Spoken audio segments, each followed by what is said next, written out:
importante a gente dizer que, como abolicionistas penais, com uma postura anti-proibição das substâncias psicoativas, porque algumas questões a humanidade carrega consigo. Toda a sociedade tem alguma forma de sair de uma realidade e entrar em outra, todas as sociedades do mundo. Esse é um exercício que Karl Hartz fez, não como para além de neurocientista, mas, né, e que isso é importante para nós. Toda a sociedade tem interdição alimentar. Vai ter uma coisa naquela sociedade que não pode comer, né? Então,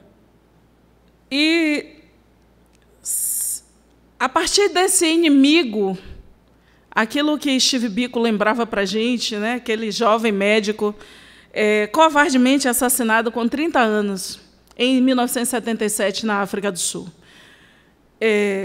Ele lembrava que nós somos tratados como estrangeiros indesejáveis em nosso próprio país.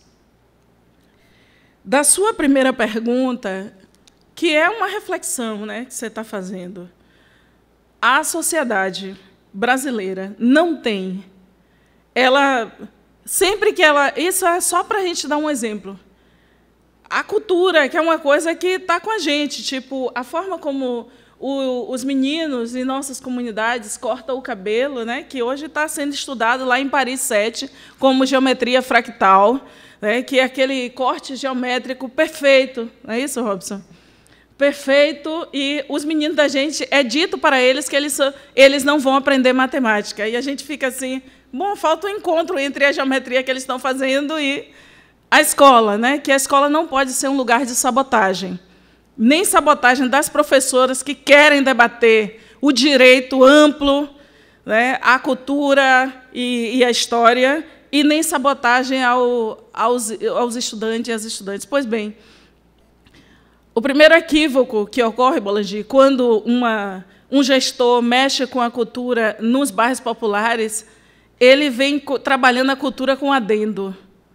Quando você coloca milhões num teatro no centro da cidade, você não coloca adendo. Você diz, eu recuperei esse mega teatro, é lindo, obra bacana, todo mundo vai lá, bota a sua roupa e celebra. Quando investe em cultura aqui, em Lauro de Freitas, quando investe... Aqui tem um centro cultural, né, de Lauro. Quando você investe no Centro Cultural da Plataforma, quando você vai lá para o Centro Cultural de Feira de Santana, imediatamente essa pessoa tão incrível diz assim, estamos investindo em cultura aqui para que os meninos não caiam na marginalidade. Excuse me, você não precisa dessa grosseria, né? Cultura não precisa de adendo. É ao contrário. Quando você quer impulsionar uma mudança cultural, quando você quer mexer e dar uma virada, você simplesmente vai potencializando ali os ambientes culturais e você não faz esse discurso. Nós sabemos cidades no mundo inteiro, né, que reverteram situações porque não colocaram adendo na cultura. Então, isso é uma primeira questão. A outra questão é que essa misoginia, por exemplo, que está na música, esse culto à violência que está na música, a gente pergunta, bom, está em todas.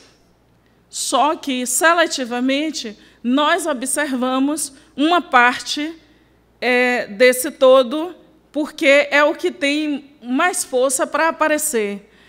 E é como se os jovens, por exemplo, de Águas Claras, ou, vou pensar assim, os jovens do Nordeste de Amaralina, que, de forma irresponsável, muitas vezes é chamado de local de mancha criminal da cidade, né? Esses são locais chamados de mancha criminal. Então, quando, nesses locais, os jovens lá, eles estão ouvindo todas as músicas, estão vendo todos os filmes. O Cine Maloca, ele acontece no Nordeste de Amaralina. Os meninos estão indo pegar filme de cineastas que estão nos lugares mais diferentes do mundo, né? Pegar filme de Flora Gomes, na Guiné-Bissau, e apresentar lá no Cine Maloca e no Nordeste Amaralina. A questão é que tem uma lente potente em cima, exclusivamente, dessa outra cultura que é de cultura do estupro, de culto à violência, de banalização da vida das mulheres, de apagamento de uma diversidade. Eu acho que a gente tem que enfrentar essa situação de...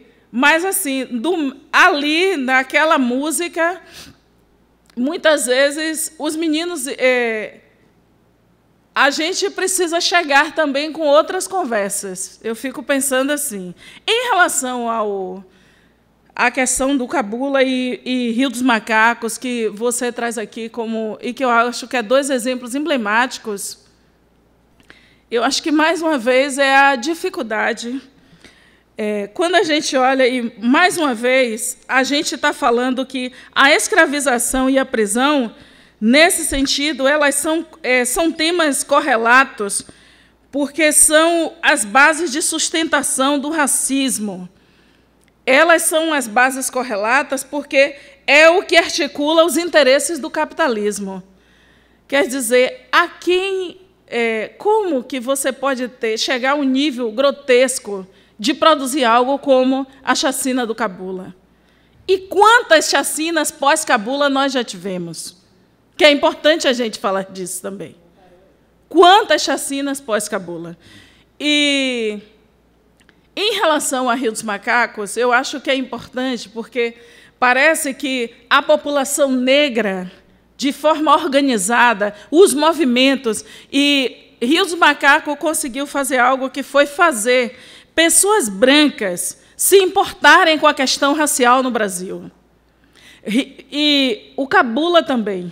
Organizações que pareciam que podiam falar de direitos humanos como algo extremamente clean e que pode tratar disso no centro da cidade, numa salinha fechada. Rio dos Macacos e a chacina do Cabula quebrou com essa etiqueta dentro dos movimentos sociais. Os movimentos, para verdadeiramente... Não basta você se colocar que vai assim, que vai ser... Não, aqui a gente não é racista. Você precisa ter posturas antirracistas. E ter postura antirracista numa sociedade cuja etiqueta racial é não admitir a existência do racismo, isso é um ato revolucionário. Esse é um ato revolucionário. Essa é uma sociedade em que não se discute nem escravidão e nem racismo contemporâneo. E existem, inclusive, várias formas de existência do racismo contemporâneo, que é o que Angela Davis está debatendo aqui nesse livro, A Democracia da Abolição, para além do império das prisões e da tortura.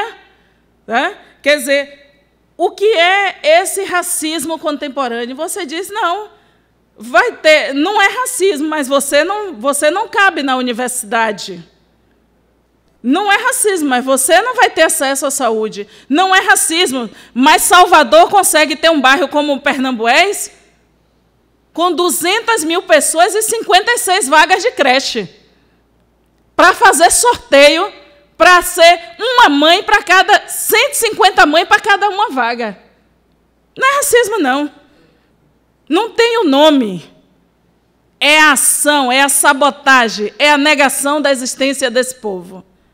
Então, Cabula e Rio dos Macacos as pessoas tiveram que se mover para dizer, eu vou ter uma ação antirracista. Não basta negar e dizer, não, aqui não tem racismo. Né? Que foi o que os alunos da Faculdade de Comunicação, em 1994, falaram para uma professora branca, sueca, que veio para cá, a sala coalhada de pessoas brancas, e o menino levantou, ela achando estranho, ele disse, não, professora, aqui ninguém é branco. A gente tem que sair desse campo da irresponsabilidade, admitir o que ocorre nessa sociedade, que é para a gente ir para um campo de superação, porque na hora que a gente reconhecer o que o racismo, o sexismo, a LGBTfobia e as outras formas de produção de desigualdade, o que elas fazem, aí a gente vai para um outro campo, que são as políticas reparatórias. Nós estamos dentro do sistema de justiça, a Defensoria da Bahia, para fazer uma ação antirracista, instituiu 30% de cotas no concurso para defensor público. Assim você é antirracista. Mas, enquanto você achar normal que o CAB pareça a Finlândia, em muitos lugares, opa, aí não vai ter revolução. A gente está aqui para dizer que a gente vai seguir. Nós estamos aqui para dizer que não tem volta. A pauta que nós colocamos sobre a mesa na sociedade brasileira, ela é irreversível. Irreversível. Nós vamos seguir e ter direito à vida, ter direito a existir nesse país. E é inadmissível que um gestor público não entenda o que é fazer política focada em raça, gênero, direitos sexuais e outras formas, e outras para contemplar outras identidades. Lembrando, Ana Célia, quando a gente denuncia, a gente se organiza. Lembrando que, quando a gente se levanta, a gente precisa dizer que cada cabelo para cima é um corpo rebelado, e nós precisamos ser essa rebelião permanente. Nós não precisamos ter pessoas mansas numa sociedade dessa. Chega de mansidão. O que você acha que falta fazer realmente, né, dos governos estaduais e municipais, no caso do governo estadual e municipal, né, falando aqui da Bahia, para que a gente dê um passo adiante, um passo além? O que é que falta fazer? O que talvez seja o passo mais importante para se fazer, porque são muitas coisas para se fazer. Jackson, muito obrigada pela questão. Primeiro, dizer que, quando a gente diz nenhum passo atrás, a gente também não esquece que nós somos parte do princípio de Sankofa. Nós somos o pássaro com os pés firmes no presente, com a cabeça voltada para o passado, para a gente organizar o futuro. Então, é importante dizer que, quando a gente diz o que falta, a gente está dizendo assim, não vai ser possível fazer sem nós. O Brasil não vai ser nação sem a gente. Então, a Bahia, particularmente, tem uma chance de fazer muitas coisas antes. Eu quero dar um exemplo aqui, eu espero que isso vire campanha, eu espero, quando a gente trouxe o tema do encarceramento, é porque tirar a liberdade de alguém é o limite. O outro degrau é a morte. Tirar a liberdade. E o Brasil é tido como um país da impunidade. O Brasil não é um país da impunidade, o Brasil é um país altamente punitivista. É importante a gente dizer isso. Agora, esse punitivismo ele é seletivo. O que é que nos falta? Em 2014, Jackson, a Bahia fez um Estatuto da Igualdade Racial e de enfrentamento à intolerância religiosa. Naquele estatuto, isso eu estou falando de política que países como os Estados Unidos fez em 1965, ali no contexto, no confronto da luta pelos direitos civis, e que o Brasil só conseguiu fazer um estatuto para pensar em como fazer em 2010 nacionalmente e em 2014 na Bahia, que é o Estatuto da Igualdade Racial. Pois bem, a Bahia tem uma chance nesse momento, inclusive, de fazer o que a África do Sul e Inglaterra estava mexendo com enfrentamento ao racismo institucional nos anos 90. Assim como ali na virada, quando Mandela sai da prisão e ganha a eleição, o ANC ganha a eleição em 1994, o país vai fazer as comissões, as grandes comissões de conciliação do país, mas, principalmente, ele vai pensar em como, na restauração você praticar políticas que você vai mexer com a equidade para tratar de forma desigual aqueles que, historicamente, foram afetados por aquela situação que se instalou no país, na África do Sul, desde 1912 e intensificou em 1948. O Brasil vive uma situação que, na psicanálise, a gente tem um nome, né, que é aquele embotamento, né? A gente vive ali que não trata desse assunto, que é para não discutir direitos. Pois bem, em 2014, a Bahia criou a sua chance, uma geração brilhante. Nós conseguimos criar um estatuto que diz, em cada concurso, em cada cargo comissionado, em cada lugar que fosse escolher, você vai ter que escolher também pessoas negras. Porque o debate sobre superencarceramento, criminalização e genocídio, ele não é um debate que começa lá na morte. Quando a bala chega em nós, nós já estamos mortos. Quando a prisão se apresenta como solução, todas as políticas falharam com a gente. Então, esse é o... Quer dizer, o Brasil viveu uma situação até de janela demográfica, depois, quando vocês estiverem aí, vocês botam, né, janelinha para dizer o que é isso, né? Quer dizer, o Brasil viveu todas as chances nos últimos 15 anos, mas o Brasil tem uma situação que é de desumanização dos negros. Então, qual é a nossa chance? Primeiro que a gente quer dizer é o seguinte, a polícia, as forças de segurança, as políticas de segurança pública, elas devem ser as últimas a serem acionadas para resolver o problema gravíssimo do racismo na sociedade brasileira. Então, esse aqui é uma questão fundamental. A outra é, se você vai criar oportunidades, aquilo que Sueli Carneiro, a filósofa, pensadora, a mulher que criou o G10, lembrou para a gente, ele nos lembra. Primeiro que como remover as barreiras históricas que impedem o nosso desenvolvimento. Você só faz isso com políticas específicas, direcionadas e dizendo, para cada pessoa branca de pele clara que tiver chance nesse país, preto e pardo, que a partir de 1990, desde 76 como exercício, mas particularmente com muita força, a partir de 1990, é contado no censo brasileiro como negro, preto e pardo é contado como negro, e é aqui que a gente chegou nessa quadra de ser 54% do país. Se cada vez que você escolhe num cargo comissionado uma pessoa branca, você é obrigada a escolher um negro. É isso que diz o capítulo 49 do Estatuto da Igualdade Racial do Estado da Bahia. Absurdamente, continua se fazendo concurso na Bahia sem instituir as bancas de verificação e pessoas brancas continuam fraudando as cotas. É uma vergonha, né?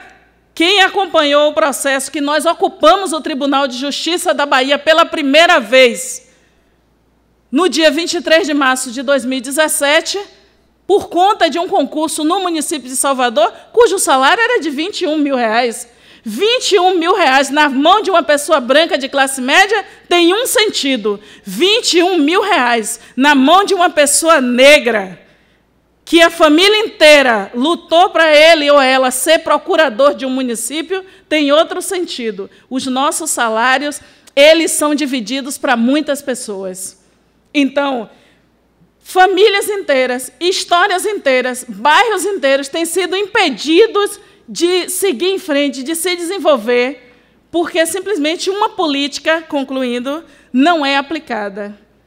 Esse debate, ele vem na frente do encarceramento, ele vem na frente da bala que não é perdida da polícia.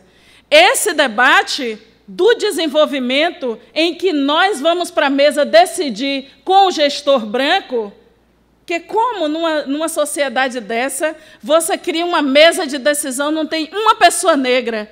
Essa bala nos mata primeiro do que a bala do soldado cumprindo o papel de capitão do mato. Essa bala do branco gestor, bonzinho, amigo da gente, sentado, dizendo o que está fazendo para todo mundo. Para todo mundo, não. Você vai ter que direcionar. Sociedades que se respeitam no mundo inteiro teve que direcionar políticas. Esse é o X da questão. Uma das vitórias, para nós, são as cotas raciais. Nós saímos de uma realidade de sermos, nos chamados cursos de alto prestígio, sermos 4% no país, numa realidade de 2001 a 2017, são 16 anos, nós passamos para alguns quadros a ser 20% nessas áreas. É importante nós termos meninas negras com o cabelo para cima fazendo medicina, porque fica mais difícil puxar o gatilho e atirar na cara dela. É importante os projetos sociais. Tem gente que pensa que investir, por exemplo, na Defensoria Pública, não, eles cumprem esse papel, vai para lá defender essa gente que é gasto. Não, é investimento. Tem gente que pensa que investir num projeto social que estimula para que a juventude se apaixone pela cultura, que estimula para que a juventude se apaixone pelos livros, porque nós não somos pessoas, Jackson, perigosas com armas na mão.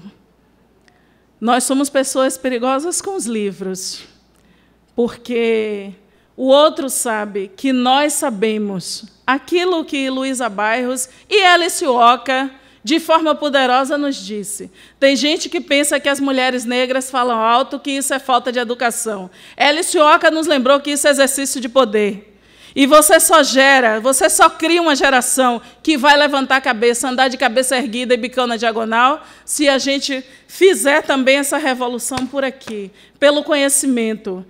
Parte da nossa revolução é pelo conhecimento. Não um conhecimento para esmagar as pessoas, para falar juridiquês, mediquês, para ninguém entender. Mas falar desse jeito que a gente está falando aqui, que é um jeito libertador. É para nosso povo sair daqui e dizer, eu sou parte disso. Para a gente ter orgulho da gente mesmo e a gente se ver como espelho.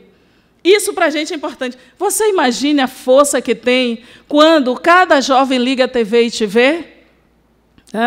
Quando a gente vê Aldre, quando a gente vê Cobrinha, quando a gente vê Lázaro, quando a gente vê Thaís, quando a gente vê Roberta Rodrigues, tem muita força. Então, nós somos espelhos para nossas comunidades. E, ao sermos espelho, esse é o nosso sonho, e que essa ideia de universidade de verão, ela tenha vida longa. Ela tem a vida longa para a gente puxar a universidade e a palavra universidade para os lugares onde as pessoas estão puxando o conteúdo do tatatá. Nós não queremos o tatatá, mas para desconstruir o tratratá, a gente vai ter que, a gente vai vir com a canção, a gente vai precisar de muito genipapo absoluto, né? Com certeza. Porque é isso, né? Trazendo a memória da voz dos nossos avós e colocando em ressonância. Exatamente. Como você está fazendo muito porque bem aqui. Porque a canção do Ilê nos lembra que